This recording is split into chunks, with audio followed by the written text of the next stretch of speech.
Yeah, I was today years old when I just realized this, and I'm so grateful for Spirit for enlightening me. I have tried to make a video multiple times, and I was never successful with it. That's why I feel like I already done told y'all this story, but I realized that I had recorded it but never posted it. And it's about the time that I felt like I was being spiritually attacked or being voodooed by a lady from New Orleans. And I could never get this fucking video together to feel comfortable enough to post it. I mean, I was enthused in the video. I was saying everything I needed to say, but I never got the nuts to post it. And now, today that I have been enlightened, I understand why I could not post it. So, this is my little story time, y'all. And I'm going to try to make it quick. Hopefully it don't be no multiple parts, but, you know. So, this is around the time that Hurricane Katrina hit. Probably, you know what I'm saying, maybe a year or so, you know, just whatever the time frame that people start dispersing out from New Orleans, coming to different states and cities to find, you know, shelter. And for those of you who know, I was brought up coaching, like straight up Church of God in Christ, ain't nothing else, you don't believe in nothing else, so on and so forth. Y'all know how it go. So when I heard that these people were coming into Texas, baby, I was scared. Fearful. I ain't gonna lie to you. And it ain't no hoe in my bloodline. Because it wasn't about the fact that me feeling like, oh, they would harm me physically. I was thinking spiritually. I was thinking about, oh my God, the evil that is coming with these people. I'm not fucking with them. As if I was any better as a fucking Christian. So, when they started coming, of course, you encounter these people. And I'm side-eyeing every person that is from New Orleans because I'm like, they just not right. They just not right. And even people, now that I am aware, even people who are from New Orleans, embedded in New Orleans, everybody don't practice in rituals and hoodoo and voodoo. Everybody don't. But just because that was the bread and butter of what I knew Louisiana, New Orleans to be about, I was terrified. So boom, let me tell you how spirit works. I fell into a situation where I had just had my second baby. We living with my friend, me, my kids, my 2 kids, and my kid's dad. We're all living with my friend. We all living in a 2-bedroom. It's about 10, 11, 12 of us in a 2-bedroom project. Now, a situation occurred where one of the friends in the house, one of the girls in the house, get into it with one of the boys in the house. And nobody was like really in a relationship that was there. I think my homegirl who I was living with, she was in a relationship, but everybody else was trying to just like, we the homies, we sisters, we brothers. But one of the homegirls got into it with one of the homeboys. They had a scuffle. She ended up having to go to the hospital. The police was called. When the police was called, they found some smoke on the floor. And you know, in public housing, that shit can't happen. Immediately, they was like, y'all get evicted. So they go report it to the office. Immediately, we start getting evicted. Mind you, I'm still young. I wasn't nothing but like 19 years old. I didn't have family, just like I don't have family now. Me and my kids had nowhere to go. My kid's dad, mother, and her husband, which was not his father, ain't nowhere in the hell we can go stay with him. And she was Kojic as well, so it's like, baby, y'all ain't married. Y'all sure not living under my roof. And then, on top of that, his sister was Kojic as well, so it was like, can't help you. You ain't married. So we had nowhere to go. My sister didn't have kids at the time, and she was just kind of living her life, you know.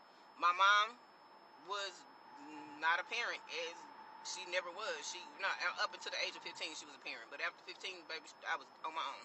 So she was doing her thing. My dad in the wind.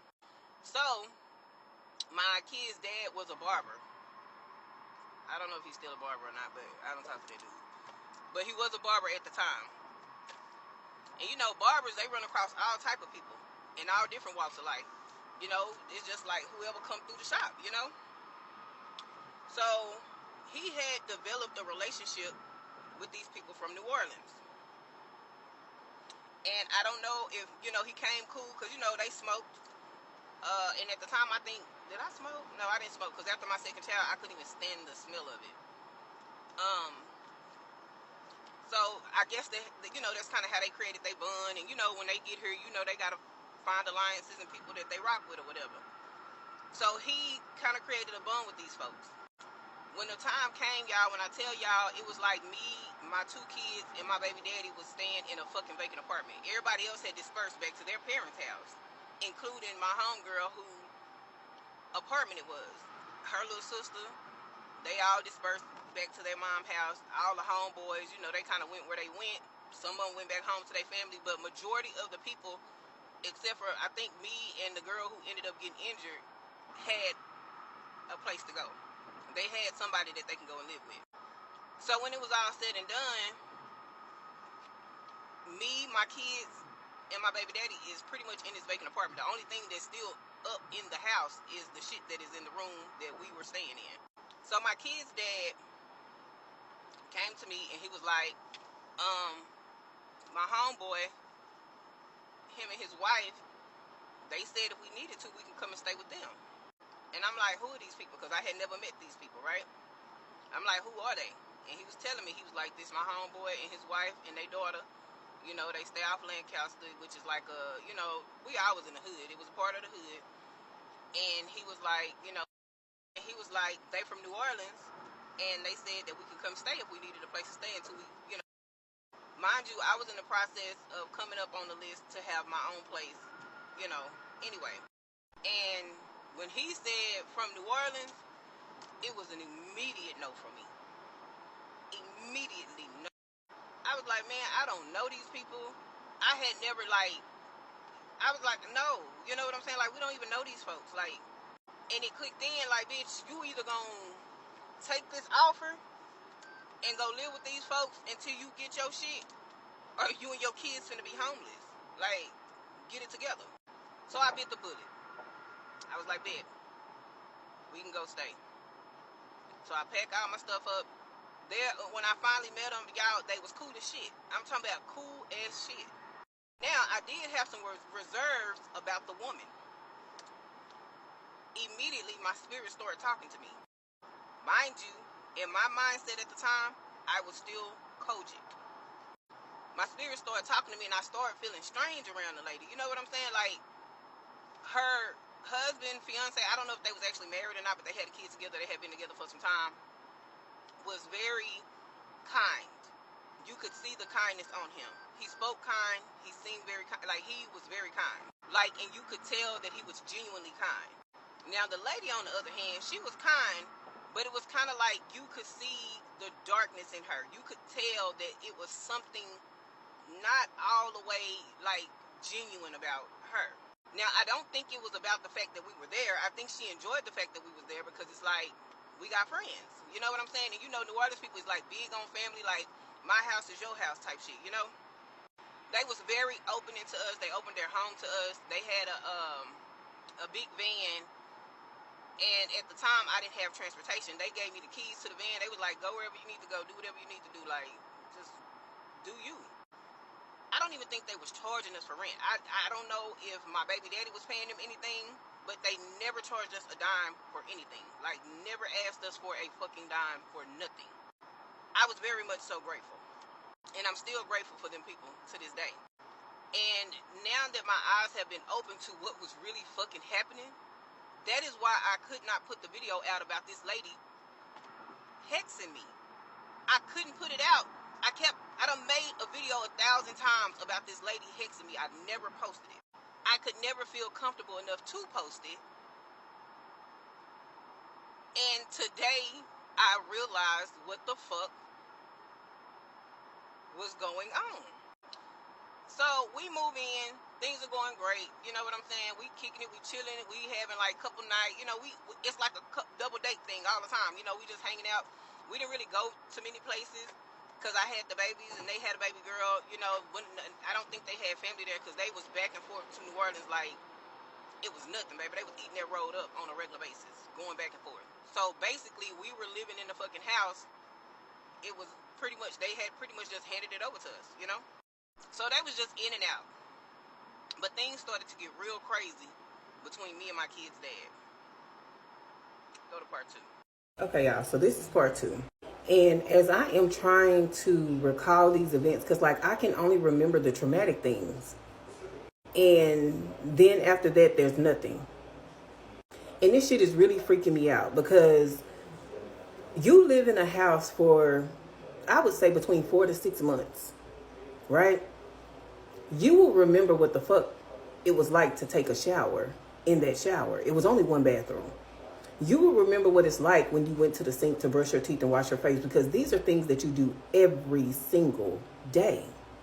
Y'all, I couldn't tell you a time that I actually got in the shower at that fucking house. Now, I'm not saying that I didn't bathe, because I know fuck well I wasn't at this house for no 4 to 6 months and didn't wash my ass or brush my teeth and wash my face.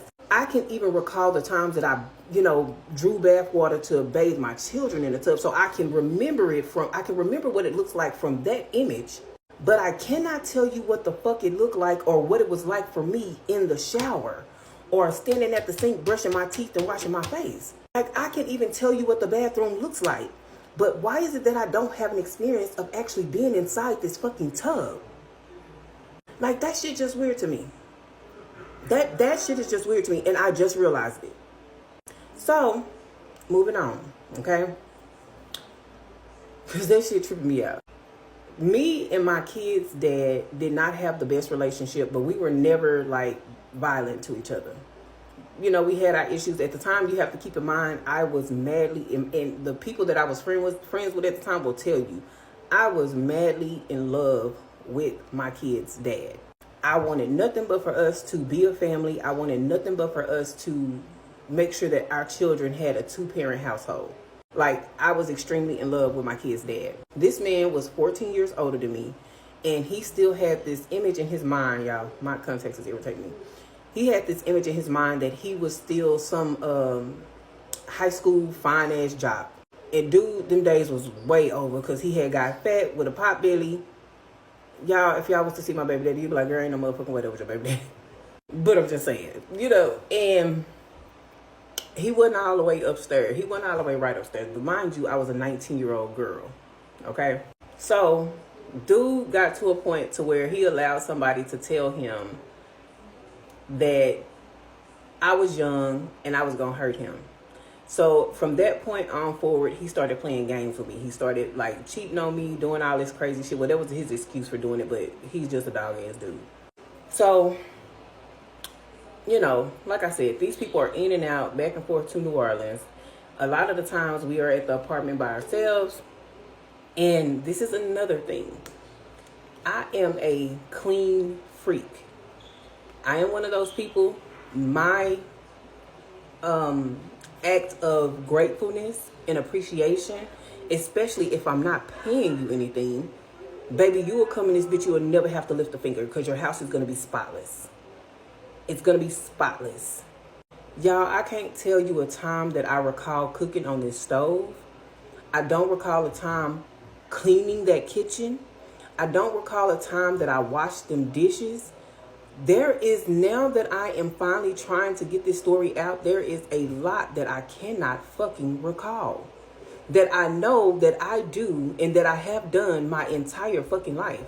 Bitch, I'm gonna wash my ass. Why in the fuck don't I know what the fuck the inside of this tub look like from my point of view?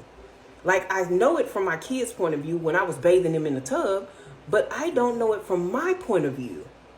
Like, so you telling me I ain't never washed the dish at this house? You telling me I ain't never cooked on their stove? In 4 to 6 months that I live there, at least, 4 to 6 months is the minimum. Like, y'all, I'm not even gonna get into that, because that shit is really blowing my mind right now. Like, dead ass. So, anyway, they back and forth. We are, of course, going on with life as normal. Like, as we would. So, just so happened they back. They gave us their daughter's room. Why in the fuck do these people keep playing with these fucking lights? They about to piss me off. Because, bitch, I'm already creeped the fuck out. Hold on. So, they gave us the daughter's room. And the daughter would either sleep with them, or most of the time, she would stay back in New Orleans. I think, like I said, they had family in New Orleans. I never knew who they would talk to. I never knew, like, who it was that they were going to go see. They just was going back home. So, we in this room. And, of course, me and my kid's dad get into a disagreement. We're going back and forth. I do remember it starting out quietly. Like, you know what I'm saying? Like, that shit you doing is crazy. Da-da-da-da-da. We talking in a normal tone. At some point, it starts to escalate. And now we're in this bitch screaming at the top of our lungs. Because mind you, our baby's asleep. It's the middle of the night. Everybody's asleep. Like, so we're, at some point we were trying to keep it cool. At some point it escalates. We loud. Now we're screaming at the top of our lungs. Like, shit is getting crazy. I cannot even recall when I walked in the kitchen, if I left that room. But how in the fuck I got the biggest that I could fucking find in my hand. I'm telling you, I do not recall ever leaving that room. What am I going to do? Like, leave the room and run and go get a thingamajig and come back like, oh, I'm about to do this to you. Like, this shit don't even sound real. Like, and why would I? You know what I mean? So we're going back and forth, and at this point, we're raging. We both, da-da-da-da.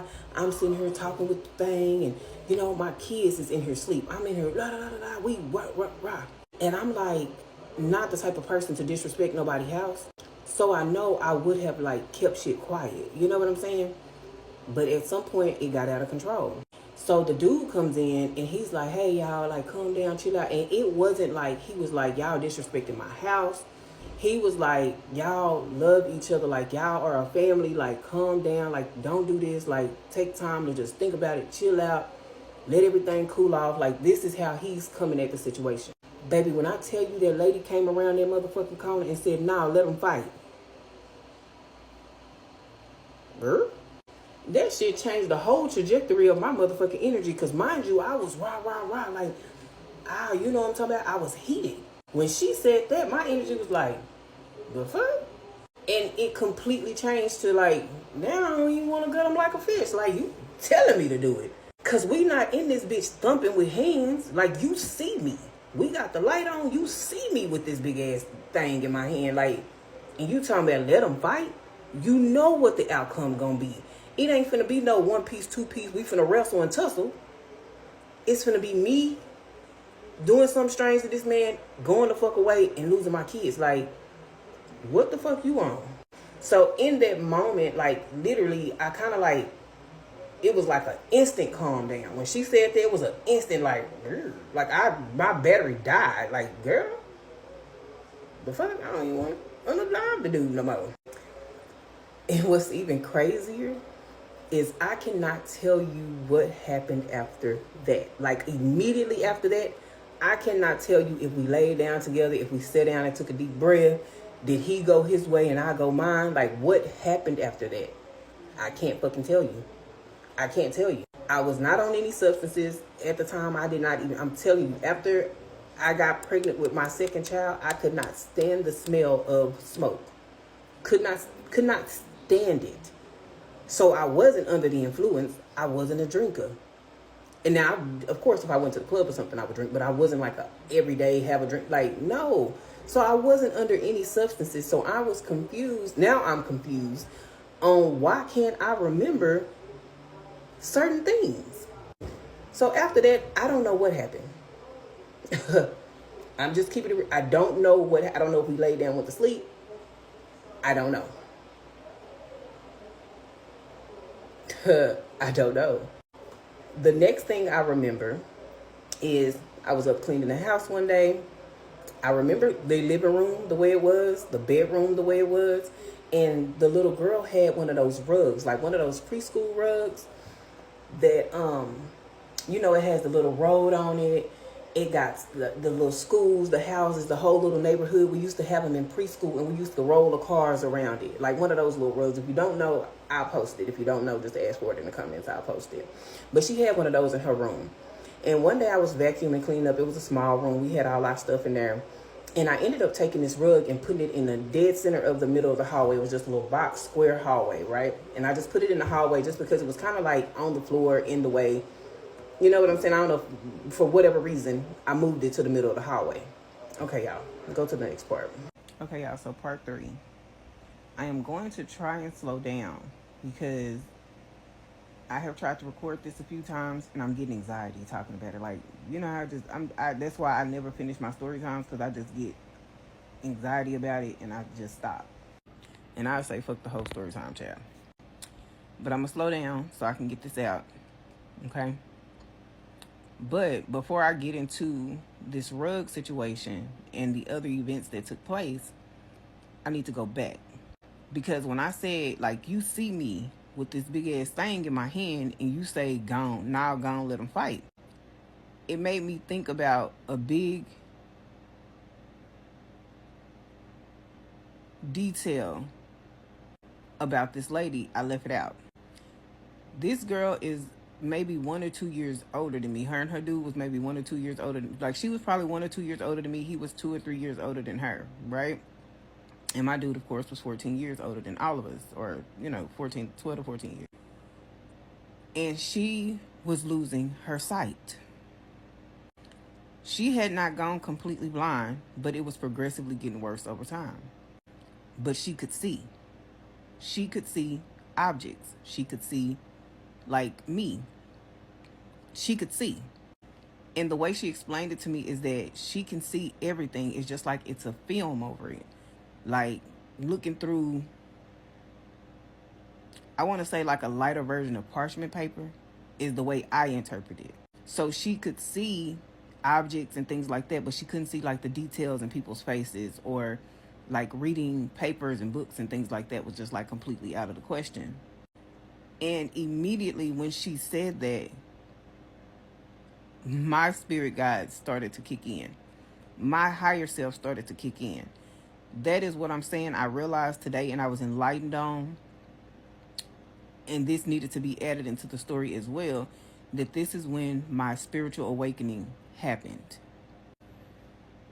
This is when my spirit guides came to aid and protect me, because I was going under spiritual attack.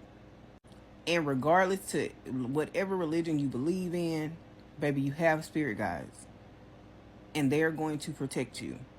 They are going to give you what people think is common sense. When they say common sense is not so common, a lot of the times the shit we think is common and that you should know, a lot of people don't know it, and their spirits need to step in to give them the information they need and make them make the moves that they need to make in order to be protected.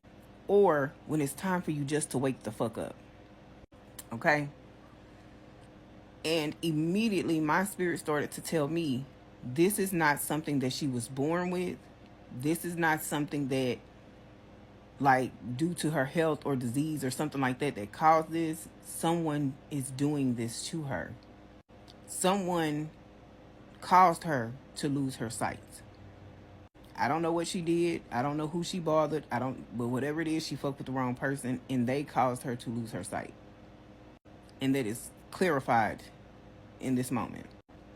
And also, I felt sympathy for her in the beginning, because I'm like, dang, like, she's so young. We're around the same age. We would go to the club and things, and I can just tell that she was uncomfortable. Sometimes she just didn't feel comfortable in certain places, and she always had this mug on her face. She was always like pissed. Like, you could look at her, like, she was always frowning. Yeah, she would have those moments we would laugh and talk, but she had a stern face, right? And I remember us walking down the like sidewalk to my apartment that I finally got. This is fast forward, right? And I remember her telling me like, oh, I hate walking in front of people. And I was like, why you say that? And she was just like, cause I can't see nobody's face, and when, if people talking or laughing, I feel like they laughing or talking about me. Note that, write it the fuck down, cause it's gonna come back later. Okay, so now that we got that understood, moving on. So this little rug, for whatever reason, I moved it to the middle of the hallway, right? Y'all, when I tell y'all, the next experience that I had was me and my kid's dad having a knockout, drag out fight. They was in New Orleans. When nobody there but me, him, and my kids. We having a knockout, drag out, fight right there in the middle of the hallway. Somehow I get my hands on a Hennessy bottle. I don't even know where the fuck I picked this Hennessy bottle up from, when I picked it up, none of that. All I know is by the time I realized I was clucking the shit out of him, he had already started leaking. And immediately I was like, oh my God. Like it's like I snapped out of something. I was like, oh my God, oh my God. And I was, immediately I was apologetic, like, oh my God, like, what the fuck? That wasn't my intentions. Don't know why it was to that point, was like so taken back. Like, how in the fuck did we get here? Like, y'all, man, look, the shit was crazy. So of course, I'm apologetic, and it went from whatever we was fighting about, like at each other's throat, to instantly like, oh my god, like I am so sorry, like this is not what I'm, you know what I'm saying, like trying to aid him back, whatever. Of course, we get through that, we move past it, time goes on, whatever. So I hadn't realized, but this rug had been moved again. I didn't move it. Like I said, they were in and out, back and forth, whatever. So one day I'm up cleaning up. I got my baby girl and her bouncer, my 1-year-olds running around. I got the music on and I'm up cleaning up. I go to vacuum the floor. And with any situation, when you got rugs on the floor, it's a natural instinct, well for me it is, to lift the rug up and vacuum under the rug. This is when I realized that the rug was moved, but I had no thought about it. It was no big deal to me. Like, wherever the fuck the rug is there. But I'm gonna vacuum under it. So I'm in motion, I'm vacuuming. I go down to grab this rug, baby, and when I tell you the feeling that shot through my fucking body, and I went down to grab the rug, and I was just like, oh, like terrified. It's like if you were to turn a corner and you didn't know somebody was there and they jumped out on you and scared the entire fucking shit out of you. That is what I felt in that moment when I went to pick up that rug. Because once I felt that feeling, I didn't touch that motherfucker. I started backing up and I was like, what the fuck? I was like, and I kept saying it like, what the fuck? Because what was that? What the fuck was that? So when I finally got the balls, I think I said like a little prayer or something. You know what I'm saying? So when I finally got the balls and I was like, I'm moving this rug.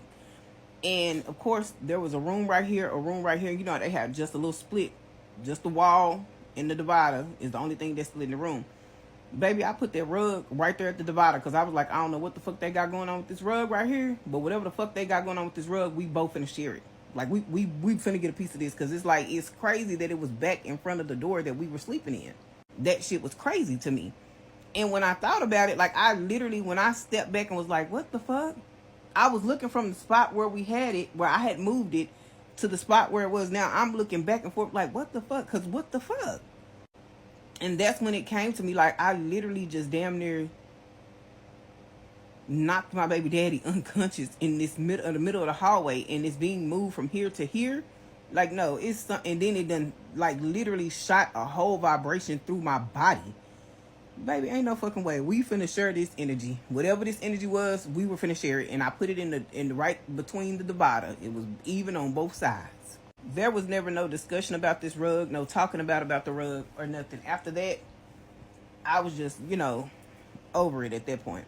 So moving forward, they had went to New Orleans, came back, and then they was like, their cousin was coming to visit. I think it was her cousin.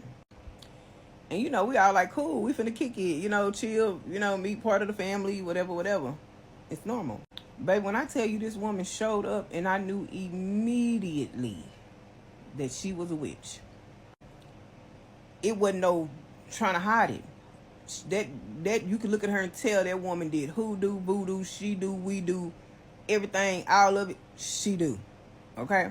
She had these long black nails. Everything she had on was black. Everything, all her facial makeup was dark. She was almost goth. And her hair was long and black. You knew immediately off the back there was no denying that she was a fucking witch.